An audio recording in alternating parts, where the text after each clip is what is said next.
Shri Purushottamam cha Paramam Dhamaksharam Gnanadam Vande Pragaji Bhaktameva Managam Brahmaswarupam Muda Vande Yagna Purushadasa Charanam Shri Yogirajam Tatha Vande Shri Pramukham Mahanta Guninam Mokshaya Bhaktya Sada. With all that is going on, it seems natural to reflect and appreciate our satsang community, our mandirs, and everything else that Guru Hari, Pramukh Swami Maharaj, and Mahant Swami Maharaj have blessed us with in this life. Perhaps now more than ever, we can see the value of their gifts, the promise of our place in Akshardham, the knowledge of the true nature of this world and the joys associated with it, the wisdom that nothing can happen unless Bhagwan deems it necessary for my betterment, or even the promise of a life better than the one we were destined for. What allows Bhagwan to give so much to his bhakta? Love, at its purest, most selfless and resilient form. Bhagwan's love for his bhakta has no regard for the bhakta's caste, the bhakta's gender, intellect, or reputation. Bhagwan's love for his bhakta isn't frivolous or whimsical, it's forgiving, committed, and loyal. Bhagwan's love for his bhakta has one agenda: to free the bhakta from misery and ignorance, to lead the bhakta to lasting peace and bliss. Despite Bhagwan's elevated spiritual state, despite Bhagwan's personal inclination for austerity, despite Bhagwan's unearthly wisdom, Bhagwan has undying love for his bhakta, even when the bhakta often forgets. Mahant Swami Maharaj often reminds us about the inherent divinity in all satsangis. He urges us to be mindful of this divinity and to not discount it based on superficial observations and short-sighted analysis. At times, we struggle to wholeheartedly buy into this understanding, especially when we witness something or hear something or experience something that contradicts what we expect from divine beings. But what if a Hari Bhakta's divinity is not primarily related to what he or she has accomplished or how good he or she is? What if a Hari Bhakta's divinity is primarily based on one fact, that Bhagwan loves that Hari Bhakta? It's a lot easier to see what Swami Shri is trying to teach us. Understanding Bhagwan's love for the Bhakta and being mindful of that love benefits us in many ways. It improves our ability to harvest lessons from the lives of our gurus when we listen to prasangs and do manan on them. It gives us a healthy and enduring source of self-confidence and motivation. And as we alluded to already, it helps us understand the unique divinity inherent in all satsangis. It helps us to not focus on the mistakes that we make, but the destiny that ties us together. It is an important reminder that the enemy isn't the individual who errs, but the swabhavas that plague us all. Bhagwan Swaminarayan's love for the bhakta had many forms of expression. Love inspired Maharaj to save his bhakta from famine, drought, oppression, violence, and theft. But even more poignantly, it drove Maharaj to save his bhakta from the more subtle challenges of Maya, swabhavas, kusang, desire, and fear. Some of the most daunting saves Maharaj made were when he had to save the bhakta from him or herself. If a bhakta consistently chooses Bhagwan over Maya, over time, with Bhagwan's strength and compassion, the bhakta is eventually gifted with Bhagwan's bliss. But choosing Bhagwan over Maya isn't always easy and obvious. Overcoming ignorance and attachment is a big part of the process. It's up to the bhakta to make good choices based on sound reasoning. Today, we will see how Bhagwan's love for his bhakta drove him to overlook his bhakta's poor choices and to save him from Kusang. As the ruler of Kariyani, Bapu Vasta Khachar ruled over a handful of villages. Relative to the two slightly larger states of Gadhara, ruled separately by Jiva Khachar and Dada Khachar, Vasta Khachar's kingdom was smaller. He was, however, proud of his position. Once, Vasta Khachar traveled the 20 some odd miles on horseback from Kariyani to Gadada to experience divinity. He looked forward to having Shriji Maharaj's darshan and to listening to his insightful wisdom. Over the years, Vasta Khachar's nishchay for Maharaj had grown. On numerous occasions, he had experienced Maharaj's supernatural intelligence, power, and purity. To be fair, Vasta Khachar would admit that his nishchay was more a result of Maharaj's doing than any personal endeavor, but it was there nonetheless. Vasta Khachar knew that he had met Bhagwan, all-powerful, omniscient, glorious beyond measure, and his means to moksha.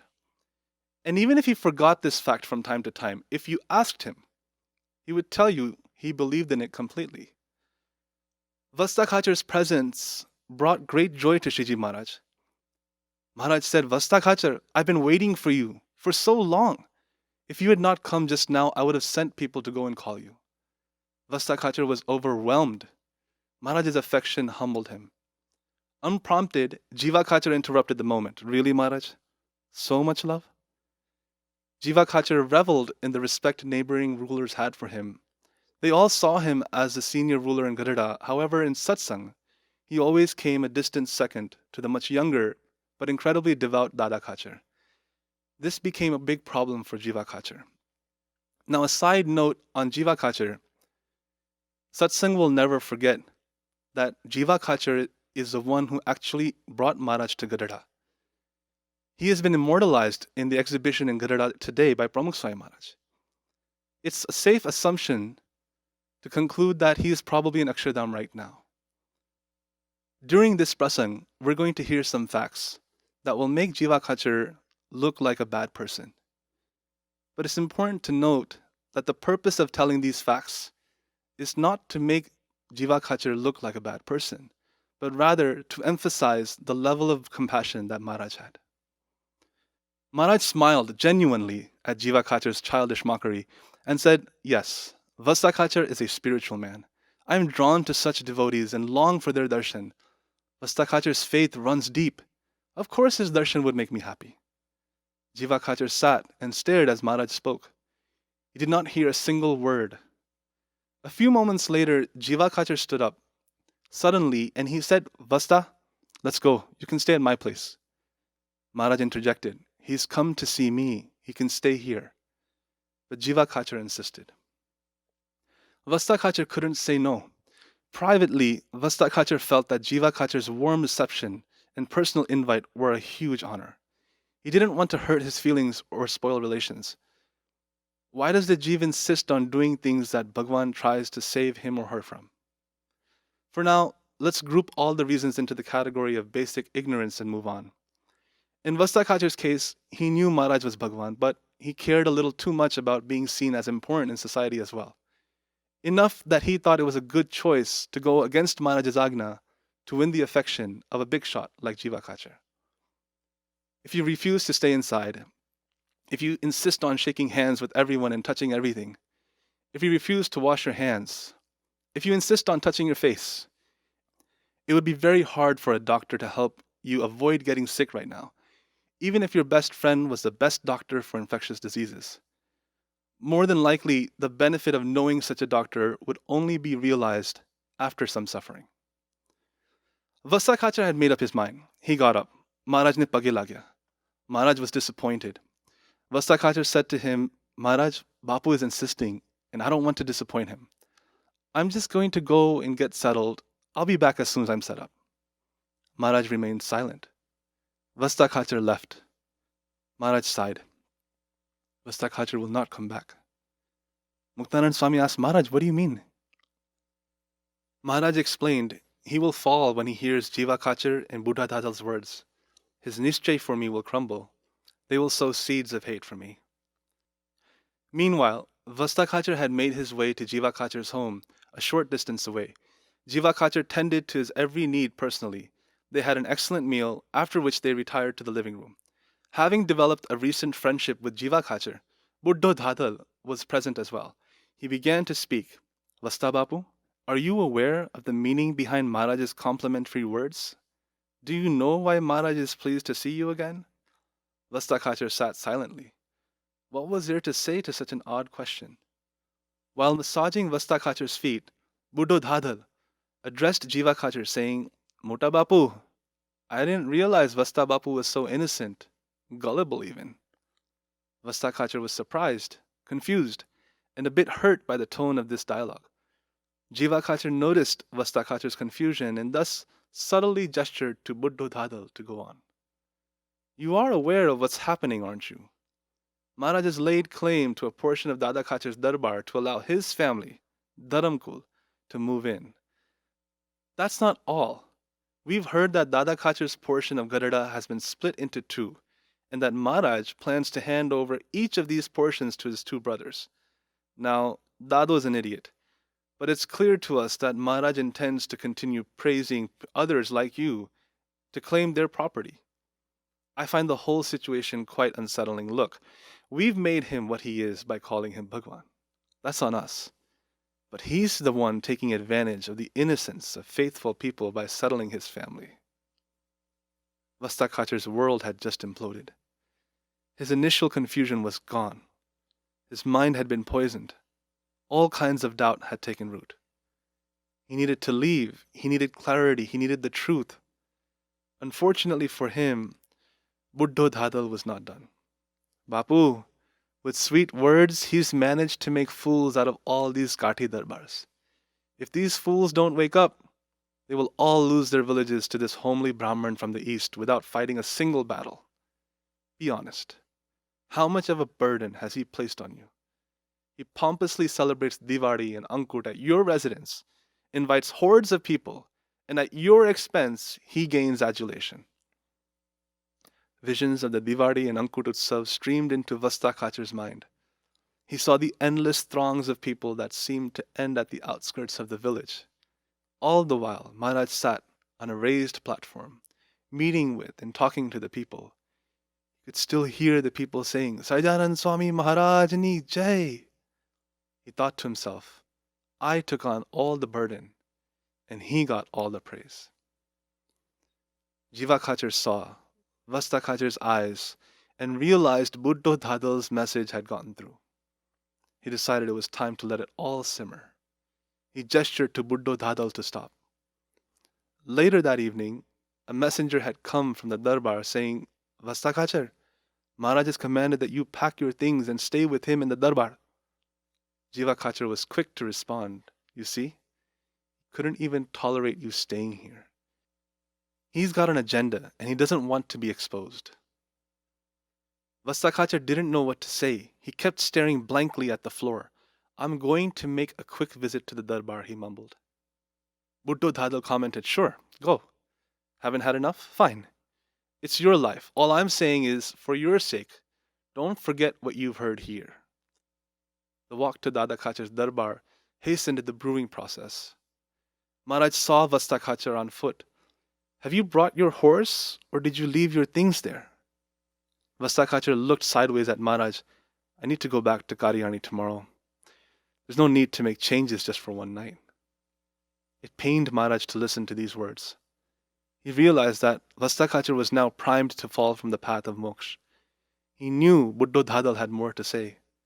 Maharaj said, I guess you have commitments to keep. Do what you must. Just don't fall too deep into what you hear there. Maharaj's words brought the simmering thoughts in Vasta Khachar's mind to a rapid boil. His prejudices broke his ability to discern truth. Vasta Khachar sat facing Maharaj but looking away. He couldn't believe Maharaj had the guts to still try him. Many quiet, uncomfortable moments passed. Finally, Vasta Khachar got up and said, I'm leaving. Muktanand Swami, Murji Brahmachari, Dada Khachar, and the rest of the Sabha watched the entire episode in utter disbelief. As Vasta Khachar left the darbar, Maharaj said, Vasta has been poisoned. He will not come back to the darbar for darshan. The next day, Vasta Khachar fulfilled Maharaj's prophetic words. He went straight home to Kariyani, not caring to ask Maharaj's leave. Though he saw it coming, Vasta's decision hurt Maharaj, considering that for a bhakta of Bhagwan, death in its truest sense is when the bhakta falls from ekantik dharma or the path of moksha. Maharaj said to Muktanand Swami, Swami, Vasta Khachar's Jiva is our responsibility. I can't let him take this path to his own personal hell. Maharaj called Bhaguji, make arrangements. Tomorrow morning, I want to go to Kariyani. Tell Dada Khachar to come as well. The next morning, as Maharaj and his entourage made their way to Kariyani, Vasta Khachar had just finished his morning routine and was thinking about the past 2 days. He re-examined his life. He stared blankly at a recess in the wall where he kept a murti Maharaj had given him of Dharma Bhakti and himself, so that he could do puja every morning. His mind started churning random thoughts. He thought, Jiva Khachar didn't stop Buddho Dhadal the whole time. He must support his stance, and he's such a great man. The king of Bhavnagar holds him in such high regard. Therefore, I should believe him. Should I continue offering puja to these murtis? Should I allow myself to be another innocent victim caught in Maharaj's net of delusional devotion? Just then, Maharaj climbed up his front porch, entered his house, and yelled, Vasta Khachar, this net does not victimize innocent jeeves into delusion. This net of devotion rescues jeeves from the traps of Maya and bestows kalyan upon them. Vasta Khachar turned around and saw Maharaj speaking. Still, he wondered, has he come to try to capture my villages for himself? Maharaj just laughed at him. Vasta, really? If I intended to take these small barren kingdoms from all you Kathis, then why? Why would I say no to the queen of Dharampur when she offered me her entire state of over 500 fertile villages? So that I can take away, 3 or 4 from you? Vasta Khachar realized that Maharaj was answering questions that were just in his mind. Was he really just a homely Brahmin? Or was there something else to him entirely? Maharaj walked out of the house and sat on a bed on Vasta Khachar's front porch. There, Muktanand Swami, a few other Santo, and Dada Khachar all sat watching Maharaj. Vasta Khachar slowly followed Maharaj out of the house. He couldn't look into Maharaj's eyes. He put his hands together and then the tears streamed from his eyes. He begged for Maharaj's forgiveness. Maharaj, I'm so sorry. Buddho Dhadal's hateful words led me astray, and Jiva Khachar seemed to support everything he said. I was full of hate, but you came back for me. You answered the questions that were tearing my mind apart. My heart is clean now. My doubts are cleared. I understand now what happened. Please bless me to never see you as anything less than divine. Maharaj was pleased with Vasta Khachar. He said to him, blessings cannot make that happen. You have to cultivate the right samjan. You have to continue doing samagam. And you have to keep Kusang at a distance. I asked you not to go to his home, but you ignored who it was that was telling you not to go, and simply allowed your attachments to dictate terms of your decision. Still tearing, Vasta Khachar agreed, yes, Maharaj, I disobeyed you, and Buddho Dhadal's words broke me. Maharaj said, Bapu Vasta Khachar? Vasta Khachar replied, Maharaj, don't call me Bapu. From now on, just call me Vasto. I don't deserve any respect. Maharaj smiled at him and said, you've opened your heart and cleaned out all your doubts. You don't need to feel ashamed. Just make sure that whenever you come to Gadada, you stay with Dada Khachar. If you go anywhere else, stay with people who have Dhrad Nishtha. If you do so, your satsang will flourish without any hindrances. You have my blessings. You've been forgiven. The matter is closed. It need not be discussed any further. Maharaj and Swami will always love us. They will always guide us to a happier existence. They will always make the necessary sacrifice to solidify our moksha. They have spent lifetimes going way beyond what we could fairly expect from them. They are our inspiration. They are our guides. They are our everything. In difficult times such as what we are facing now, it is important to be mindful and grateful for the love that Bhagwan Swaminarayan and Mahant Swami Maharaj have for us. And perhaps there's no better occasion to be driven by that love than what we are all currently going through. Some people will talk about how these calamities lighten the burden of the earth and bring balance. Some people will talk about how these calamities expose the true nature of people, good and bad. But for those of us who have experienced the compassion and love of Bhagwan and his Sant, this is an opportunity to be inspired by the love we have benefited from, and to pay it forward, to be aware of those who are suffering more than us and become more selfless, to help those who need it, to ease someone else's pain and worry. It is an opportune time to grow spiritually and as a contributing member to society. Let us all pray to Maharaj and Swami. Humans are a resilient species, and as many times before, we will overcome this. But let us all vow to come out of it better, as better satsangis, and better representatives of Bhagwan Swaminarayan and Guru Hari Man Swami Maharaj. Shri Swaminarayan Bhagwanani Jai. Thank you for joining us today and listening with such devotion. Bhagwan Swaminarayan has taught us the power of listening to Katha. It purifies our mind and brings us closer to God. So if this Katha helped you, give it a like, subscribe for more, and share it with someone you care about. Until next time, Jai Swaminarayan.